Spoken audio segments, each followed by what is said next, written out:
السلام عليكم ورحمة الله. بسم الله الرحمن الرحيم. الحمد لله رب العالمين والصلاة والسلام على أشرف المرسلين وعلى آله وصحبه أجمعين أما بعد. പ്രിയപ്പെട്ട മോമിനീങ്ങളെ, എൻ്റെ ഈ ചാനൽ ആദ്യമായി കാണുന്ന ആളുകൾ ഒന്ന് സബ്സ്ക്രൈബ് ചെയ്യുക, അടുത്തുള്ള ബെല്ലൈക്കൻ അമർത്തുക, ലൈക്ക് ചെയ്യുക, നിങ്ങളെ വിലയേറിയ കമൻറ്റുകൾ അറിയിക്കുക. ഞാൻ പറഞ്ഞു വരുന്നത്, ഞാൻ ചില ക്ലാസ്സുകൾ ഇപ്പോൾ സിഹറുൽ മഹബ, സിഹറു തഫ്രീഖ്, ഇങ്ങനെ ചില സിഹറുകളെ കുറിച്ചൊക്കെ പരിചയപ്പെടുത്തുന്നുണ്ടല്ലോ. അതുപോലെ കണ്ണേറുകളെ കുറിച്ച്, ചില അസുഖങ്ങളെ കുറിച്ചൊക്കെ ഇൻഷാ അല്ലാഹ് വരുന്ന വീഡിയോകളിൽ പറയും. ഞാൻ ഇങ്ങനെ പരിചയപ്പെടുത്തുമ്പോൾ ഇത് എനിക്ക് സിഹർ ബാധിച്ചതാണോ, ഇനി സിഹർ ബാധിച്ചതാണെങ്കിൽ ഇത് ഏത് ഇനത്തിൽപ്പെട്ട സിഹറാണ്, ഈ സിഹറിൻ്റെ ലക്ഷണങ്ങൾ എന്തൊക്കെയാണ്, ഇതൊക്കെ എങ്ങനെ നമ്മൾ മനസ്സിലാക്കും. അപ്പോൾ ഞാൻ സിഹർ ബാത്തിലാക്കാനുള്ള ചില ഇൽമുകൾ, ചില വിഷയങ്ങൾ പറയുന്നുണ്ട്. ഇത് എങ്ങനെ നമ്മൾ ബാത്തിലാക്കണമെങ്കിൽ എനിക്ക് ഏത് സിഹറാണ് ബാധിച്ചത്, അതല്ല കണ്ണേറാണോ ബാധിച്ചത്, അതല്ലെങ്കിൽ മറ്റു വല്ല പൈശാചിക ബുദ്ധിമുട്ടോ മറ്റെന്തെങ്കിലും വസ്തുതയാണോ എനിക്ക് ബാധിച്ചത് എന്ന് മനസ്സിലാക്കണ്ടേ.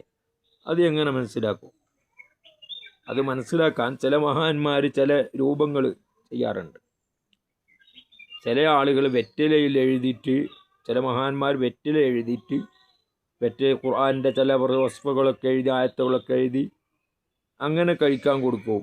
അതിലുള്ള ചില സിറുകൾ അത് അവർക്ക് മനസ്സിലാകും. അതനുസരിച്ച് അവരെന്താക്കും, ഇന്ന അസുഖമാണ്, ഇന്ന രോഗമാണ്, ഇന്നതാണ് സിഹറാണ്, ഇതൊക്കെ പറയും.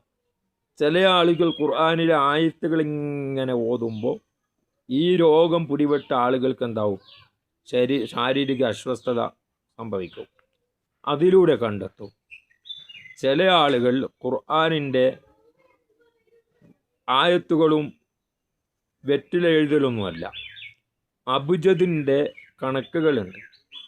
ആ കണക്കുകൾ എടുത്ത് അതിലുള്ള പ്രത്യേക വസ്തുക്കളൊക്കെ ചേർത്ത് കണക്ക് നോക്കി ചില രോഗങ്ങൾ, ലക്ഷണങ്ങൾ പറയാറുണ്ട്.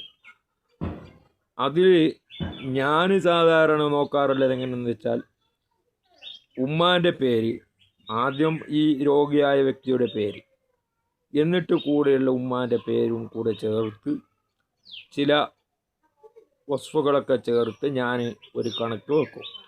ആ കണക്കിൽ ചില വിഷയങ്ങൾ എനിക്ക് മനസ്സിലാക്കാൻ പറ്റും. ആ വിഷയങ്ങൾ ഞാൻ അവരോട് ചോദിക്കും, ഇങ്ങനെ നിങ്ങളുടെ ജീവിതത്തിൽ സംഭവിച്ചിട്ടുണ്ടോ? മനസ്സിലാക്കണം, രോഗം നൽകുന്നവൻ അള്ളാഹുവാണ്. എല്ലാം അള്ളാഹുവിൻ്റെ കഴിവാണ്. അത് ഷിഫയാക്കുന്നതും റബ്ബ് മാത്രമാണ്. അത് കണ്ടുപിടിക്കുന്നതും അതിന് മരുന്ന് കൽപ്പിക്കുന്നതും എല്ലാം അള്ളാഹുവാണ്. നമ്മളൊക്കെ ഒരു കാരണം മാത്രമാണ്, അള്ളാഹുവിൻ്റെ അടിമകളാണ്. നമ്മൾക്കൊരു കഴിവുമില്ല, അള്ളാഹുവിനാണ് പൂർണ്ണമായ കഴിവുമുള്ളത് എന്ന ഉറച്ച വിശ്വാസം നമുക്കെല്ലാവർക്കും വേണം. അള്ളാഹുവിനെ കൂടെ ഒന്നുമില്ല, അത് മനസ്സിലാക്കണം. എന്നാൽ ഈ രോഗങ്ങൾ അള്ളാഹു തആല അത് മനസ്സിലാക്കി തരും. അത് എങ്ങനെ മനസ്സിലാക്കുക എന്നത് നമുക്ക് നിഗമനം നടത്താനോ നിർണ്ണയിക്കാനോ ഒന്നും നമ്മൾക്ക് കഴിയില്ല. ചില ലക്ഷണങ്ങൾ കാണുമ്പോൾ അതനുസരിച്ച് നമുക്ക് അവരോട് ചോദിക്കാൻ പറ്റും. ചോദിക്കുമ്പോൾ നമ്മൾ പറയുന്ന കാര്യം, നമ്മൾ ചോദിക്കുന്ന കാര്യവും അവരുടെ ശരീരത്തിൽ അനുഭവപ്പെടുന്ന വിഷയവും രണ്ടും തമ്മിൽ മാച്ചാകുന്നുണ്ടെങ്കിൽ അത് ഇന്ന അസുഖമാണെന്ന് നമുക്കെന്താക്കാൻ പറ്റും, ഒരു നിഗമനത്തിലെത്താൻ പറ്റും. അങ്ങനെയാണ് സാധാരണ ഞാനൊക്കെ കണക്ക് വെക്കാറുള്ളത്. ചിലപ്പോൾ ഞാൻ സമയമില്ലാത്തപ്പോൾ വെറ്റിലയിൽ എഴുതിയിട്ട് ഞാൻ നോക്കാറുണ്ട്. ഈ അടുത്ത് 2-3 ആളുകൾ വന്നപ്പോൾ ഞാൻ വെറ്റിലയിൽ എഴുതി രോഗലക്ഷണങ്ങൾ കണ്ടെത്തിയിട്ടുമുണ്ട്. അതെന്തിരുന്നാലും അത് അള്ളാഹുവിൻ്റെ കഴിവാണ്. അള്ളാഹു തആല എനിക്ക് അറിയിച്ചു തന്നതനുസരിച്ച്, അത് എങ്ങനെ അറിയിച്ചു തന്നു, അത് അള്ളാഹു തആല അവൻ്റെ അടിമകൾക്ക് പല രൂപത്തിലും, അത് ഖുർആനിൻ്റെ കറാമത്താണ്. അത് വേറൊന്നുമല്ല, അത് നമ്മൾ ആര് പവറോ ഒന്നുമല്ല, അത് വിശുദ്ധമായ ഖുർആനിൻ്റെ കറാമത്ത് തന്നെയാണ്. അത് ചില സിറുകളുണ്ട്, അത് മനസ്സിലാക്കാനുള്ള ചില സിറുകൾ, മഹാന്മാർ പഠിപ്പിച്ചു തന്ന ചില സിറുകൾ, അതുവഴി ചില വിഷയങ്ങൾ മനസ്സിലാക്കാൻ പറ്റും. അത് തന്നെയാണോ എന്ന് ഉറപ്പിക്കുന്നത് അള്ളാഹുവിന് മാത്രമേ പറ്റുള്ളൂ. ബാക്കിയുള്ള കാര്യങ്ങൾ മന്ത്രിക്കാൻ കൊടുക്കലും മറ്റുമായി നമ്മൾ ആ കാര്യങ്ങൾ ചെയ്യുമ്പോൾ ചെയ്യുന്ന ആളുകൾക്കും കൊടുക്കുന്ന ആളുകൾക്കും ആത്മാർത്ഥമായ വിശ്വാസവും അള്ളാഹു തന്ന അസുഖം അള്ളാഹു തന്നെ മാറ്റട്ടെ എന്ന ദുആവും ഉണ്ടെങ്കിൽ പൂർണ്ണമായും അതിന് പരിഹാരം ലഭിക്കും. അങ്ങനെ ആരെങ്കിലും ഉണ്ടെങ്കിൽ ഇൻഷാ അള്ളാഹ് നിങ്ങൾ എൻ്റെ അടുക്കൽ വരിക. എൻ്റെ അടുക്കൽ തന്നെ വരണമെന്ന് ഞാൻ വാശി പിടിക്കുന്നില്ല. ഇതുമായി ബന്ധപ്പെട്ട് ചികിത്സ നടത്തുന്ന നല്ല ചികിത്സയായിരിക്കും. ഏതെങ്കിലും തരത്തിൽ തോന്നിയ രൂപത്തിൽ അനാവശ്യം പൈസക്ക് വേണ്ടിയോ മറ്റുമായി ചെയ്യുന്ന ആളുകളെ സമീപിക്കാൻ ഞാൻ ഒരിക്കലും പറയില്ല.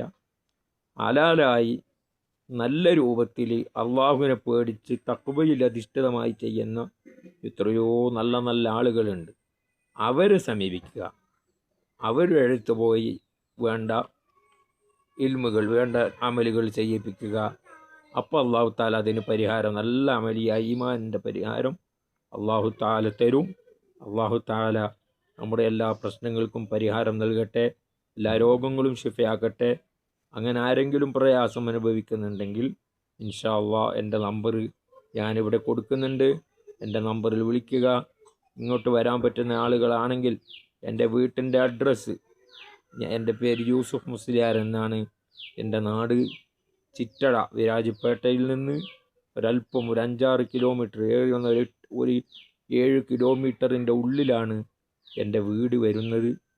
എൻ്റെ വീട്ടിൽ വന്നാൽ ഇൻഷാ അള്ളാഹ് വേണ്ട അമലുകൾ എന്നെക്കൊണ്ടാവും വിധം എനിക്ക് അള്ളാഹു താല തന്ന കഴിവനുസരിച്ച് ഞാൻ നിങ്ങൾക്ക് പറഞ്ഞു തരും.